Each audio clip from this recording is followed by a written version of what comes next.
আমার প্রিয় West Bengal state ইউনিভার্সিটির বিএ সিক্স সেমিস্টারের ছাত্রছাত্রীরা যাদের ডিএসসি টু ইতিহাস আছে তাদের জন্য আমার এই ভিডিও। দেখো, তোমাদের ডিএসসি টু এর সাজেশন আমি আগে দিয়ে দিয়েছিলাম। আজকে সেই উত্তরগুলোকে খুব সহজ ভাষায় ছোট করে লেখার চেষ্টা করেছি, কারণ তোমাদের হাতে সময় নেই এই মুহূর্তে। তোমাদের খুব সহজ করে যদি উত্তরগুলো লিখে দিই তাহলে তোমাদের পক্ষে করা সম্ভব।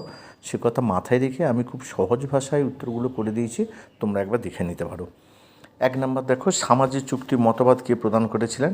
ফরাসি বিপ্লব যজ্ঞের প্রধান পুরোহিত রুশোর লেখা বই হলো সামাজিক চুক্তি। 1789 অব্দে বিপ্লবের সময় ফ্রান্সের রাজা কে ছিলেন? না, রাজা ষোড়শী। ফরাসি বিপ্লব কখন হয়েছিল, তখন ফরাসি সম্রাট কে ছিলেন?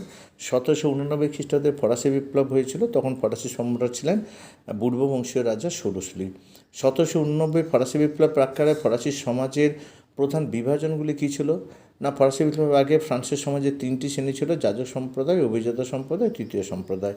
এই তৃতীয় সম্প্রদায়ের মধ্যে ছিল ব্যাংকার, বণিক, শিল্পপতি, শিক্ষক, চিকিৎসক, আইনবিদ, দোকানদার, দোকান কর্মচারী, শ্রমিক, কৃষক ইত্যাদি। ফ্রান্সের মোট জনসংখ্যার শতকরা 98% মানুষই ছিলেন এই তৃতীয় সম্প্রদায়। ফরাসিদের কাছে 1789 14 জুলাইয়ের গুরুত্ব কী? 1789 14 জুলাই ফরাসি রাজতন্ত্রের দমননীতির ও জুলুমের মূল প্রতীক কুখ্যাত বাস্তিল দুর্গের পতন ঘটে। এই পতন ছিল তদানীন্তন ফ্রান্সের শত শত বছর ধরে নির্যাতিত বঞ্চিত তৃতীয় সম্প্রদায়ের মানুষের পুঞ্জীভূত ক্ষোভের বহিঃপ্রকাশ। কে কবে দ্বিতীয় ফরাসি সাম্রাজ্য প্রতিষ্ঠা করেন? ফ্রান্সে 1848 সালে বিপ্লবের পর প্রজাতন্ত্র স্থাপিত হয়, কিন্তু অল্পকাল পরে লুই নেপোলিয়ন, তৃতীয় নেপোলিয়ন নাম নিয়ে ফ্রান্সে দ্বিতীয় সাম্রাজ্য স্থাপন করেন। তৃতীয় নেপোলিয়ন ছিলেন ফ্রান্সের দ্বিতীয় সাম্রাজ্যের সম্রাট।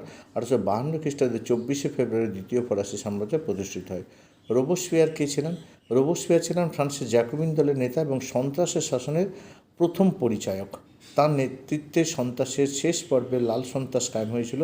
এই পর্বে অসংখ্য সাধারণ মানুষ সন্ত্রাসের শিকার হয়ে মারা যান। শেষ পর্যন্ত জিরোন্ডিন ও উদারপন্থীরা তাকে গিলোটিনে হত্যা করে 1794 খ্রিস্টাব্দের 28শে জুলাই। গিলোটিন কী ছিল? ফ্রান্সের সন্ত্রাসের রাজত্বকালে মৃত্যুদণ্ডকে অতি দ্রুত কার্যকরী করতে একটা বিশিষ্ট যন্ত্র ব্যবহৃত হতো, এর নাম গিলোটিন। গিলোটিন নামে এক ফরাসি ডাক্তারের আবিষ্কর্তা। টিলজিটের সন্ধি কখন কাদের মধ্যে স্বাক্ষরিত হয়েছিল? টিলজিটের সন্ধি 1807 খ্রিস্টাব্দে ফরাসি সম্রাট নেপোলিয়ন বোনাপার্টের সঙ্গে রাশিয়ার জার প্রথম আলেকজান্ডারের হয়েছিল।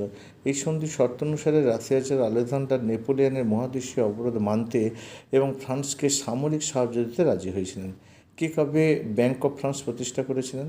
ফরাসি সম্রাট নেপোলিয়ন বোনাপার্ট 1800 খ্রিস্টাব্দে ব্যাংক অফ ফ্রান্স প্রতিষ্ঠা করেছিলেন। কনকর্ডার কি? না, ফরাসি বিপ্লব প্রাক্কালে প্রারম্ভে ফরাসি সংবিধান সভা চার্চকে রাষ্ট্রের নিয়ন্ত্রণ স্থাপন করার ফলে পোপের সঙ্গে ফরাসি সরকারের বিরোধ শুরু হয়েছিল।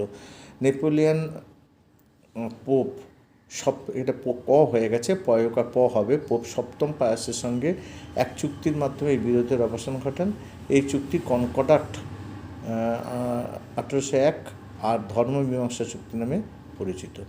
কে কনসার্ট অফ ইউরোপের সূচনা করেন? এটা কবে গঠিত হয়েছিল? কে ইউরোপের শক্তি সমাবেশের উদ্যোক্তা ছিলেন? কবে এটা গঠিত হয়েছিল? 1815 খ্রিস্টাব্দে ইংল্যান্ড, অস্ট্রিয়া, রাশিয়া ও প্রাশিয়ায় 4টি দেশকে নিয়ে কনসার্ট অফ ইউরোপ বা ইউরোপীয় শক্তি সমাবেশ গঠিত হয়। এর সংগঠক ছিলেন অস্ট্রিয়ার প্রধানমন্ত্রী মেটার্নি। ফ্রান্সের জুলাই বিপ্লবের সময় কোন পূর্ববংশের রাজা সিংহাসনচ্যুত হয়েছিলেন?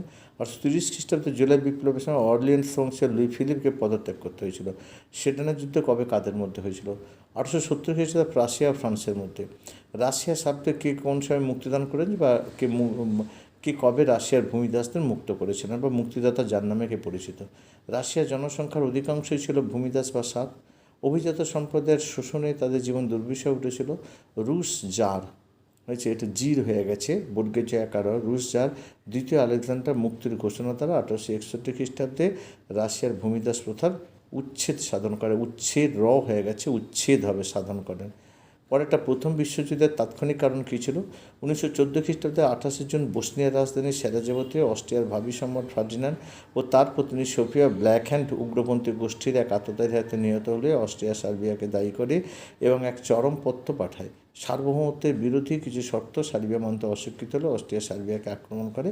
এটা প্রথম বিশ্বযুদ্ধে প্রত্যক্ষকরণ বা জরুরিকরণ বলে চিহ্নিত হয়। দুজন ইউটোপীয় বা কল্পনাশীল সমাজতন্ত্রীর নাম লেখো। দুজন কল্পনাশীল বা ভাববাদী সমাজতন্ত্রী ছিলেন ইংল্যান্ডের রবার্ট ওয়েন এবং ফ্রান্সের চার্লস ফুরিয়ে। কমিউনিস্ট ম্যানিফেস্টোর লেখক কারা ছিলেন? কমিউনিস্ট ম্যানিফেস্টো বইটার লেখক ছিলেন ফ্রেডারিক এঙ্গেলস এবং কার্ল মার্কস। 1848 খ্রিস্টাব্দের 21শে ফেব্রুয়ারি বইটা প্রকাশিত হয়। যদি ভিডিওটি তোমাদের কাছে গুরুত্বপূর্ণ বলে মনে হয় তাহলে অবশ্যই তোমরা বন্ধুদের শেয়ার করে তাদেরও জানতে সাহায্য করবে। আর তোমরা যারা এখনও পর্যন্ত আমার চ্যানেলকে সাবস্ক্রাইব করোনি অবশ্যই চ্যানেলটিকে সাবস্ক্রাইব করে পাশে থাকা বেল আইকনটিকে বাজিয়ে সমস্ত নোটিফিকেশন অন করে রাখো, যাতে এই ধরনের যে কোনো তোমাদের গুরুত্বপূর্ণ ভিডিও, নোটস, সাজেশন তোমাদের কাছে প্রথম পৌঁছে যায়। আজ এই পর্যন্ত, আবার দেখা হবে পরবর্তী কোনো ভিডিওতে।